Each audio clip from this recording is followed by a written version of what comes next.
बिस्मिल्लाहिर्रहमानिर्रहीम। अस्सलाम वालेकुम स्टूडेंट्स। आज हम इस एक्सरसाइज को स्टार्ट करेंगे, एक्सरसाइज 3.2 को, from question number 11। Find the value of x in the following. ठीक है, ये आपको देख लीजिए लॉगरिथमिक फॉर्म में गिवन है। हम इसको सबसे पहले कन्वर्ट कर देंगे, इसको एक्सपोनेंशियल फॉर्म में कन्वर्ट करें। एक्सपोनेंशियल फॉर्म में कन्वर्ट करने के लिए एक्स को लिखेंगे, ये चला जाएगा बेस में और इसकी पावर बन जाएगी -1/5। ठीक है। अच्छा, अब हमें वैल्यू x की फाइंड आउट करनी है। इसको हम सॉल्व कर लेंगे तो ये हो जाएगी x की वैल्यू। इसको सॉल्व करने के लिए आप देखिए ये 32 गिवन है। सबसे पहले आप 32 को फैक्टराइज कर लीजिए। 32 को फैक्टराइज करेंगे तो ये देख लीजिए ये इस तरह से फैक्टराइज होगा और इसका आंसर आएगा 2 × 2 × 2 × 2 यानी 2⁵ = 32। ठीक है, ये आंसर आ गया। तो इसका मतलब है अब हम इसकी जगह लिख सकते हैं 2⁵। अब ये जो 2⁵ है ये बाहर की पावर 1/5 के साथ कैंसिल हो जाएगी, बचेगा 2⁻⁻1। और इस 2⁻⁻1 को पॉजिटिव करने के लिए हम इस 2 को ले जाएंगे नीचे डिनोमिनेटर में। It will become x = 1/2। अब हम स्टार्ट करने जा रहे हैं क्वेश्चन नंबर 12। इसके लिए हम सबसे पहले इसे एक्सपोनेंशियल फॉर्म में कन्वर्ट करेंगे। x = 4 और उसकी पावर हो जाएगी -3/2। ये है एक्सपोनेंशियल फॉर्म। 4 के फैक्टर्स निकाल लेंगे। 4 के फैक्टर्स ये आपको नज़र आ रहे हैं, 2 × 2 यानी 2। अब हम इसे इसकी पावर की फॉर्म में लिख देंगे यानी 2² और ये आउटसाइड पावर है आपकी -3/2। अगेन 2 से 2 कैंसिल और इस बार ये क्या बन गया 2⁻³ अगेन वही काम करेंगे। इस पावर को पॉजिटिव करने के लिए इस 2 को ले आएंगे, इन द डिनोमिनेटर शिफ्ट कर देंगे। 2⁻3 बन गया।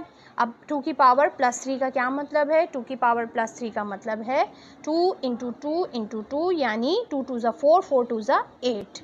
तो ये आ गया आपका x का आंसर। और इसी तरीके से आप इसका पार्ट 13 भी कर लेंगे।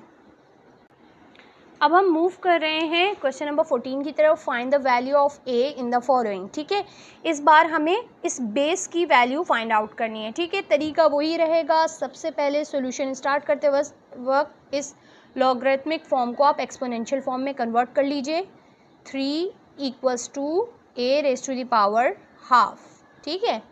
अच्छा, अब हमें क्योंकि इस a की वैल्यू फाइंड आउट करनी है तो हमारा जो होगा वो पर्पस क्या होगा कि हम इसके ऊपर से इस पावर को रिमूव करें। ठीक है, इस पावर को रिमूव करने के लिए देखिए ये 1/2 पावर गिवन है। तो अगर मैं स्क्वायर कर दूं इसको तो क्या होगा, इस 1/2 को स्क्वायर कैंसिल कर देगा। Squaring both the sides we will get 3 का स्क्वायर कर दीजिए। इधर a की पावर जो हाफ है इसके ऊपर स्क्वायर कर दीजिए। ठीक है, स्क्वायर करने से क्या होगा, ये कैंसिल हो जाएगा, ये बन जाएगा। मैं इसको फ्लिप करके लिख रही हूँ। a बराबर है, a की पावर अब 1 हो गई है तो 1 तो लिखेंगे नहीं, तो a आ गया आपका 3 का स्क्वायर। इट मीन्स a आ गया आपके पास 9। So this is your answer. ये है क्वेश्चन नंबर 15। इसमें भी हम यही काम करेंगे। a की वैल्यू फाइंड आउट करने के लिए सोल्यूशन को स्टार्ट करेंगे। सबसे पहले कन्वर्ट करेंगे इनटू एक्सपोनेंशियल फॉर्म। तो ये बन जाएगा 1/25 = a बेस है और पावर क्या है -2/3। अच्छा, अब आपको जैसे बताया था कि अगर आप डिनोमिनेटर से न्यूमरेटर में जाते हैं तो पावर हो जाती है चेंज। ठीक है, यहाँ पे 25 की पावर है +1, तो मैं इस 25 को मूव करवा रही हूँ in the numerator. It will become -1। ठीक है, ये -1 बन गया और ये आ गई आपकी -2/3। अच्छा, आपको इस a की पावर ख़त्म करने के लिए इसके रेसिप्रोकल से मल्टीप्लाई करना पड़ेगा। अगर यहाँ पे माइनस साइन है तो आपको माइनस से भी मल्टीप्लाई करना पड़ेगा। तो I am taking power -3/2 that is reciprocal of this on both sides. ये हम क्यों कर रहे हैं, ताकि a की पावर प्लस का 1 बन जाए। ठीक है, a की पावर को +1 बनाने के लिए हम ये कर रहे हैं। तो अब मैंने इसके ऊपर पावर अप्लाई कर दी। 25 की पावर -1 पहले से थी, माइनस का 3/2 यहाँ अप्लाई हुआ। इसी तरीके से यहाँ पे जब हमने a की पावर पे -2/3 थी, इस पे भी माइनस का 3/2 अप्लाई किया, तो ये 3 से 3 कैंसिल, 2 से 2 कैंसिल, एंड -1 विल बी +1। ठीक है, तो हम इसको रेसिप्रोकल करके लिख रहे हैं, a बन गया प्लस का 1 और 25 की पावर क्या आ गई, माइनस माइनस प्लस का 3/2। ठीक है, अच्छा अब हम क्या करेंगे, अगेन वही काम करेंगे जो करते आ रहे हैं कि हम 25 के फैक्टर्स ज़रा फाइंड आउट करेंगे। 25 के फैक्टर्स फाइंड आउट कर लिए जो कि बने हैं 5 × 5, ये देख लिए फैक्टर्स फाइंड आउट किए। ठीक है, और यानी 5² = 25। ठीक है, इसको अब हम इसकी फैक्टर्स की फॉर्म में लिख देंगे, 5² और इसकी पावर है ऊपर से 3/2, 2 से 2 कैंसिल, यानी a की पावर a = 5³ 5 के क्यूब का मतलब है 5 × 5 × 5 that is 125, so a = 125। This is your answer. ये देख लीजिए क्वेश्चन नंबर 16 में आपको दिया हुआ है log of 1 to the base a = 0। हमने एक प्रॉपर्टी शुरू में 3.2 के स्टार्ट में पढ़ी थी कि since log of 1 to any base is equals to 0, तो a की वैल्यू क्या हो सकती है, ये a की वैल्यू हो सकती है एनी पॉजिटिव रियल नंबर जो कि ग्रेटर देन 0 हो। ठीक है, तो a की वैल्यू यहाँ पे कुछ भी हो सकती है, पॉजिटिव रियल नंबर हो, ग्रेटर देन 0 हो, तो इसे हमें सॉल्व करने की ज़रूरत नहीं, यहाँ प्रॉपर्टी लग रही है। कर रहे हैं हम क्वेश्चन नंबर 17। इसमें हमें find the value of y in the following. अब यहाँ पे y क्या है, ये पावर है। ठीक है, तो हम सॉल्यूशन को स्टार्ट करेंगे।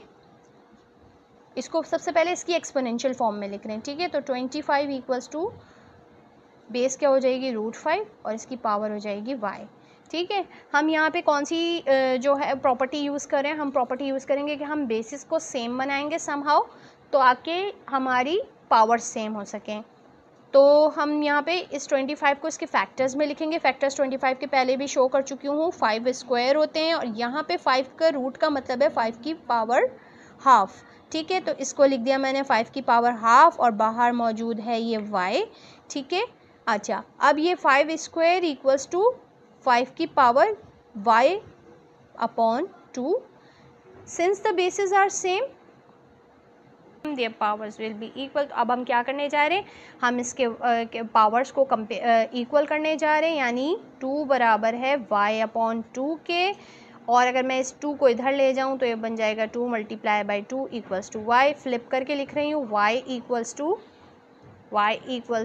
4, और ये आ गया आपका answer. I am doing part 19 for you. ठीक है, क्योंकि जो पार्ट 18 है वो बहुत ही आसान है, वो आप लोग कर सकते हैं। ये भी एक्चुअली बहुत आसान है।